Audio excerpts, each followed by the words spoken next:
Good morning student. आज हम करेंगे पंचायती राज। तो करते हैं स्टार्ट। हमारे देश में 3 स्तर पर सरकार काम करती है। सबसे ऊपर होती है केंद्र सरकार, फिर राज्य सरकार, फिर स्थानीय स्वशासन। केंद्र सरकार केंद्र में काम करती है, मतलब पूरे देश के लिए करती है। राज्य सरकार हर एक स्टेट के लिए उसकी अपनी अपनी सरकार होती है, वो अपने राज्य के लिए काम करती है। स्थानीय स्वशासन 2 तरह का होता है, ग्रामीण क्षेत्र, शहरी क्षेत्र।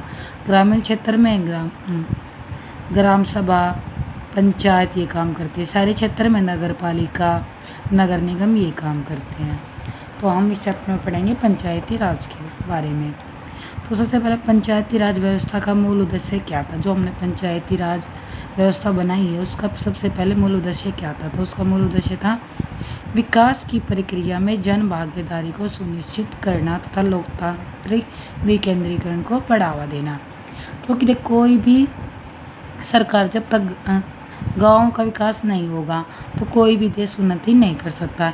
इसलिए पंचायती राज व्यवस्था बनाई गई ताकि जो ग्रामीण क्षेत्र है, शहरी क्षेत्र है, उनका विकास हो सके। ये और सबसे पहले लॉर्ड रिपन के काल में 1880 से 1884 के मध्य का कार्यकाल पंचायती राज का स्वर्णकाल कहलाता है। तो कई बार क्वेश्चन पूछा जाता है पंचायती राज का स्वर्णकाल कौन सा टाइम कहलाता है। तो वो कहलाता है 1880 से 1884 का। किसके समय का। तो लॉर्ड रिपन के समय का। लॉर्ड रिपन को स्थानीय स्वशासन का जनक माना जाता है। स्थानीय स्वशासन का जनक कौन है। Lord Ripon. महात्मा गांधी ने भी स्थानीय स्वशासन के बारे में कुछ कहा। तो देखते क्या कहा है। महात्मा गांधी स्थानीय स्वशासन के घोर समर्थक थे, मतलब बहुत ही ज़्यादा प्रोत्साहन दिया था उन्होंने स्थानीय स्वशासन को। इन्होंने ग्राम स्वराज्य की बात की थी। इन्होंने कहा था कि कोई भी देश जब तक उन्नति नहीं कर सकता जब तक उसके गांव का विकास नहीं होगा। इसीलिए महात्मा गांधी ने स्थानीय स्वशासन की ओर घोर समर्थक किया था। उन्होंने बात कही थी, सच्चा लोकतंत्र केंद्र में बैठकर राज्य चलाने वाला नहीं होता, अपितु यह तो गांव के प्रत्येक व्यक्ति के सहयोग से चलता है। संविधान सभा। डॉक्टर भीमराव अंबेडकर पंचायती राज व्यवस्था के पक्ष में नहीं थे, क्योंकि पंचायत देश का विकास नहीं कर पाएगी। क्योंकि वे सोचते थे अगर गांव में पंचायत बन गई तो वहाँ के जो अमीर व्यक्ति हैं, जो उच्च जाति के, वे ही अपना स्थान बना लेंगे और SC ST वालों को उसमें स्थान नहीं मिल पाएगा। इसीलिए जो डॉक्टर भीमराव अम्बेडकर थे वे पंचायती राज व्यवस्था के पक्ष में नहीं थे। स्वतंत्रता प्राप्ति के बाद भारतीय संविधान में भाग 4 के नीति निर्देशक तत्व के अनुच्छेद 40 में ग्राम पंचायत के गठन और शक्ति प्रदान करने की बात कही है। तो सबसे पहले पंचायती राज के बारे में कहा गया, तो वो कहा गया भाग 4 के नीति निर्देशक तत्व के अनुच्छेद 40 में। जवाहरलाल नेहरू द्वारा ग्रामीण विकास के लिए चलाए गए प्रोग्राम। जवाहरलाल नेहरू ने ग्रामीण विकास के लिए कुछ प्रोग्राम चलाए थे। वे हैं 2 अक्टूबर 1952 को चलाया था सामुदायिक विकास कार्यक्रम। 2 अक्टूबर 1953 को चलाया राष्ट्रीय प्रसार सेवा। और ये किसने चलाया। जवाहरलाल नेहरू ने, जो कि भारत के प्रथम प्रधानमंत्री थे। परंतु इस समय तक पंचायती राज व्यवस्था को कोई भी संवैधानिक अधिकार नहीं प्राप्त था। इसीलिए इसका संविधान में कहीं भी कोई जिक्र नहीं था। बस जिक्र था तो कहाँ, नीति निर्देश सिद्धांत के भाग 4 के अनुच्छेद 40 में। इसीलिए इसे कोई संवैधानिक दर्जा नहीं मिला। नोट, दोनों में से कोई भी सफल नहीं हुआ। जो ये 2 प्रोग्राम चलाई थी जवाहरलाल नेहरू ने, इसमें से कोई भी प्रोग्राम सफल नहीं हो पाया। फिर आई बलवंत राय मेहता समिति 1957 में। जब नेहरू जी द्वारा चलाए गए प्रोग्राम सफल नहीं हुए तो बलवंत राय समिति ने इसका कारण बताया जन भागीदारी का अभाव। अब देखो, जवाहरलाल नेहरू ने प्रोग्राम चलाए तो वे सफल नहीं हुए। तो जो बलवंत राय मेहता थे उन्होंने बताया कि ये सफल क्यों नहीं हुए। तो इसमें किसी भी जन भागीदारी का अभाव था, मतलब कि गांव के लोगों ने इसमें भाग नहीं लिया। इसीलिए क्या हो गई, ये प्रोग्राम असफल। सुझाव। फिर बलवंत राय मेहता समिति ने कुछ सुझाव दिए कि हम इसे कैसे सफल बना सकते हैं। तो वे सुझाव थे, बलवंत राय को भारत के पंचायती राज व्यवस्था का वास्तुकार कहा जाता है। सुझाव था लोकतांत्रिक विकेंद्रीकरण अपनाने का सुझाव कि लोकतंत्र में विकेंद्रीकरण को अपना जाए, मतलब पहले ऊपर, फिर उससे लो लेवल, फिर उससे लो लेवल, मतलब आगे तक बढ़ाया जाए, एक ही जगह मतलब केंद्र में स्थिर ना रखा जाए, उसका विकेंद्रीकरण किया जाए। बलवंत राय को भारत के पंचायती राज व्यवस्था का वास्तुकार, मतलब उसको बनाने वाला कहा जाता है, तथा लोकतांत्रिक विकेंद्रीकरण का जनक भी कहा जाता है। किसे? बलवंत राय को। इन्होंने दी त्रिस्तरीय पंचायती राज व्यवस्था। उसमें था सबसे पहले ग्राम पंचायत ग्राम स्तर पर, पंचायत समिति ब्लॉक स्तर पर, जिला परिषद जिला स्तर पर। भारत सरकार ने राज्यों को पंचायती राज व्यवस्था अपनाने के लिए कहा। भारत सरकार ने राज्यों को पंचायती राज व्यवस्था अपनाने के लिए कहा, परंतु ये संवैधानिक नहीं था, तो राज्यों की मर्जी थी चाहे वो इसे अपनाए या ना अपनाए। 2 अक्टूबर 1959 ईस्वी को पंचायती राज व्यवस्था अपनाने वाला पहला राज्य बना था राजस्थान का नागौर जिला का बगदरी गांव। उसके बाद 11 अक्टूबर 1959 को पंडित जवाहरलाल नेहरू ने आंध्र प्रदेश में पंचायती राज का प्रारंभ किया। अगर पूछा जाए सबसे पहले पंचायती राज कहाँ हुआ, तो शुरू तो राजस्थान के नागौर जिले के बगदरी गांव में, उसके बाद आंध्र प्रदेश में, फिर आई इसके बाद अशोक मेहता समिति 1977। इसमें द्विस्तरीय पंचायती राज व्यवस्था का सुझाव दिया। मंडल स्तर पर मंडल पंचायत ब्लॉक स्तर पर, जिला परिषद या जिला पंचायत जिला स्तर पर। नोट: ग्राम पंचायत की जगह मंडल पंचायत का सुझाव दिया गया है, मतलब जो सबसे निचला स्तर था ग्राम पंचायत, उसको हटा के सीधा ही बोल दिया क्या लाया जाए, मंडल पंचायत। ग्राम न्यायालय के गठन का था SC और ST के आरक्षण देने का सुझाव दिया गया। उसके बाद आई GV के राव समिति 1985 में आई। इसने 4 स्तरीय पंचायती राज व्यवस्था का सुझाव दिया। सबसे पहला आई बलवंत राय, उसने 3 स्तरीय है। उसके बाद अशोक मेहता समिति 2 स्तरीय है। उसके बाद आई GV के राव समिति 4 स्तरीय है। योजना आयोग की सिफारिश पर इसका गठन हुआ। उन्होंने बताया राज्य स्तर पर राज्य विकास परिषद, जिला स्तर पर जिला परिषद, मंडल स्तर पर मंडल पंचायत, ग्राम स्तर पर ग्राम सभा। उसके बाद आई MLM सिंधवी समिति 1986 में। इन्होंने बताया पंचायती राज व्यवस्था को संवैधानिक दर्जा देने का सुझाव, त्रिस्तरीय पंचायत राज व्यवस्था का सुझाव, ग्राम न्यायालय के गठन का सुझाव, राज्य चुनाव आयोग के गठन का सुझाव दिया। इन्होंने 4 काम किए। क्या क्या? सबसे पहला दिया पंचायती राज व्यवस्था को संवैधानिक दर्जा मिलना चाहिए। उसके बाद त्रिस्तरीय पंचायती राज व्यवस्था का सुझाव दिया, ग्राम न्यायालय का गठन का सुझाव दिया, राज्य चुनाव आयोग के गठन का सुझाव दिया। उसके बाद है PK थुंगन समिति 1989। इस समिति का गठन 1989 में पंचायती राज संस्थाओं पर विचार करने के लिए किया गया और इस समिति ने भी पंचायतों को संवैधानिक दर्जा देने की सिफारिश दी। उसके बाद है 73वां संविधान संशोधन 1992। इसके तहत पंचायती राज व्यवस्था को संविधान में स्थान दिया गया और संविधान के भाग 9 के 16 नए अनुच्छेद 243 से K से N तक या A से O तक और 11वीं अनुसूची को संविधान में शामिल किया गया।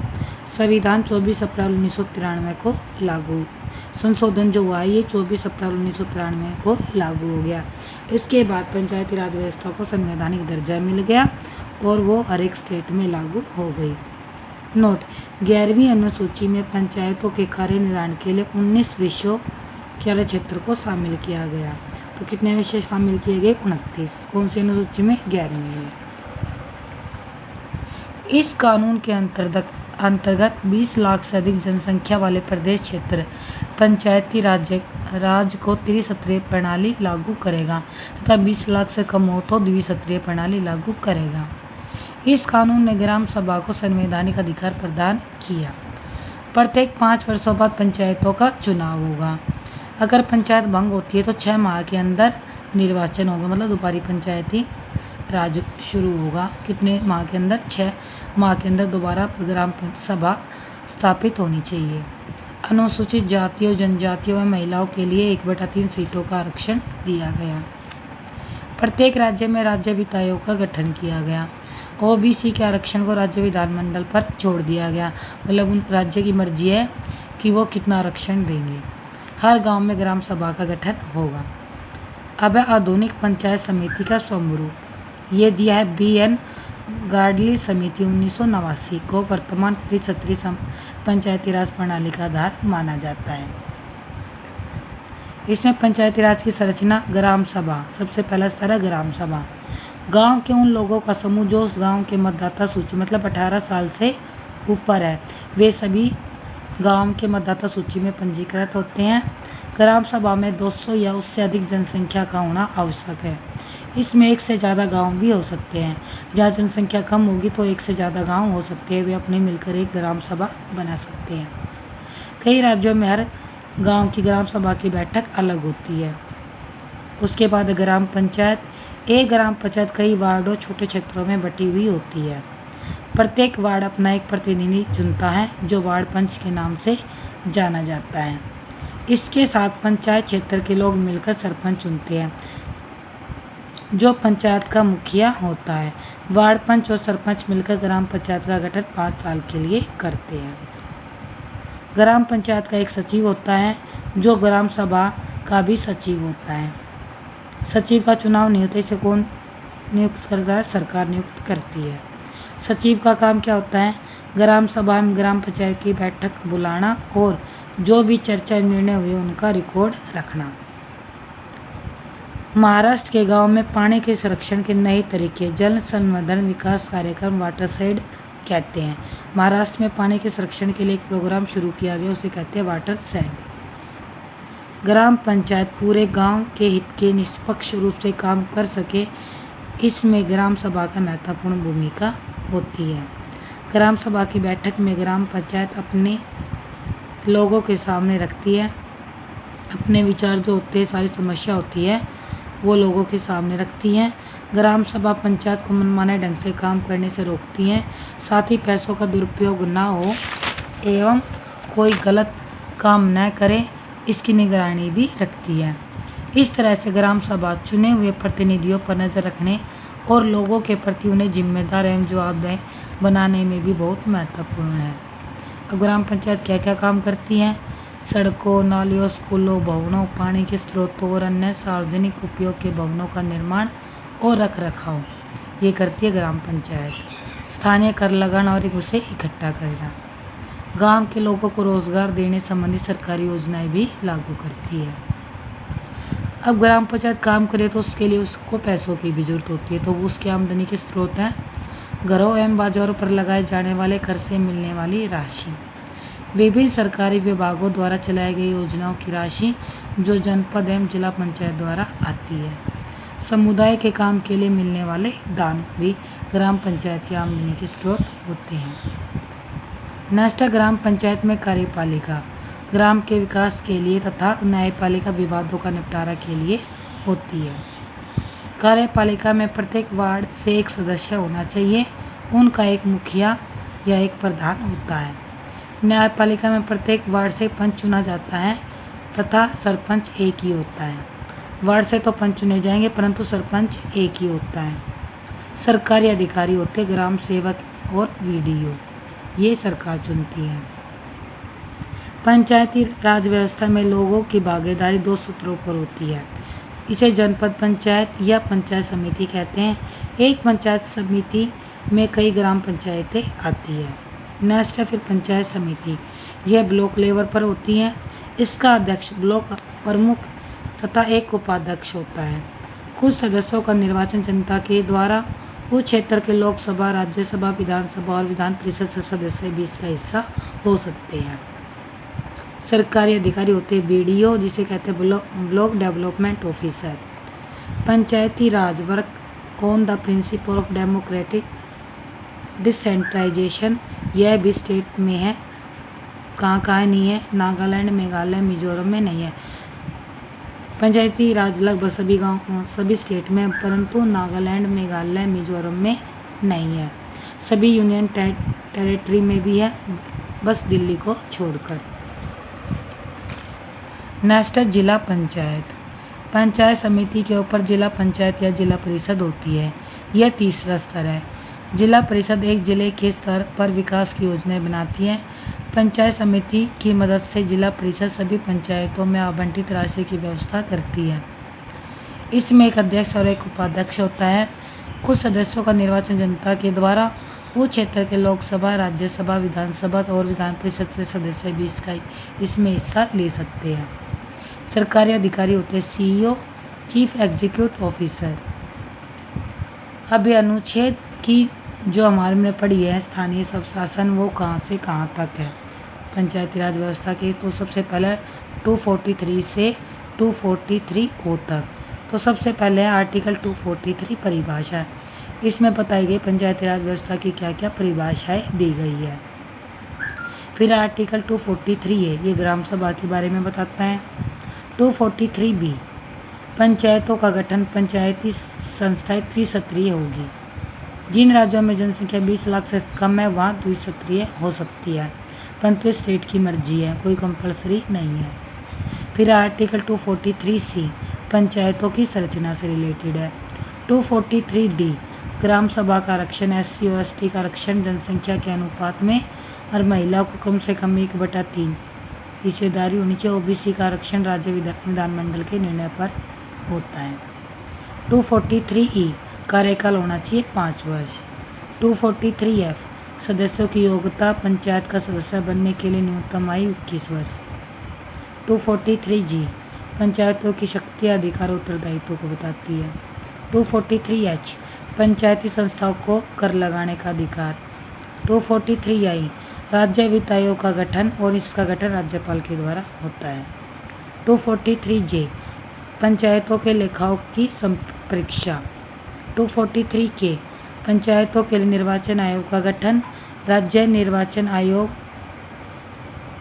करवाएगा। जो ये चुनाव होंगे वो कौन करवाएगा? राज्य निर्वाचन आयोग। 243L संघ राज्य क्षेत्रों को लागू होना। 243M कुछ क्षेत्रों में लागू न होना, जैसे नागालैंड है, मेघालय, मिजोरम। 243N विद्यमान विधियों और पंचायतों को बना रहना। 243O निर्वाचन संबंधी मामलों में न्यायालयों के हस्तक्षेप का वर्णन। तो ये सभी थे आर्टिकल। अगर आपको वीडियो पसंद आई हो तो प्लीज़ लाइक करना ना भूलें। साथ ही बाकी की वीडियो के लिए गीता ठाकरान यूट्यूब चैनल को सब्सक्राइब करना ना भूलें। Thank you.